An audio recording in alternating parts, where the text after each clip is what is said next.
పాపం వైఎస్ వివేకానంద రెడ్డి గారిని చంపేసి ఆ హంతకులు వెనకేసుకొస్తా ఉన్నారు. వాళ్ళ ఇంట్లో వాళ్ళకే రక్షణ లేదు, సొంత చెల్లెళ్ళకే రక్షణ లేదు. సొంత చెల్లెల్నే గోడకేసి కొట్టినోడు మన సగటు ఆడపిల్లలంతా 3000 మంది ఆడపడుచులు అదృశ్యం అయిపోతే ఈ రోజు వరకు ఒక్క మాట దాని మీద బదులు ఇవ్వలేదు, ప్రెస్ మీట్ పెట్టలేదు.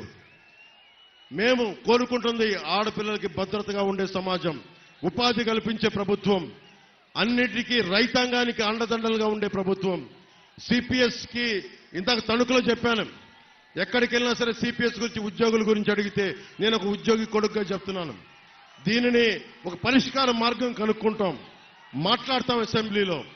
ఇంత వైసీపీ 151 మంది సభ్యులు 30 పైగా పార్లమెంట్ సభ్యులు పెట్టుకుని ఏ ఒక్కరికి కూడా ఈ రోజు వరకు సమాధానం లేదు. నీకు డిబేట్స్ లేవు అసెంబ్లీలో.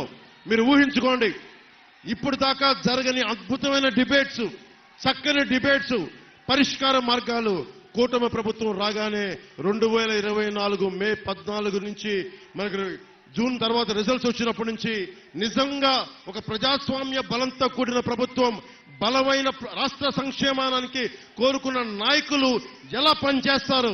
ఒక సమస్య చెప్తే మేము ఒళ్ళొంచుకొని పనిచేస్తాం.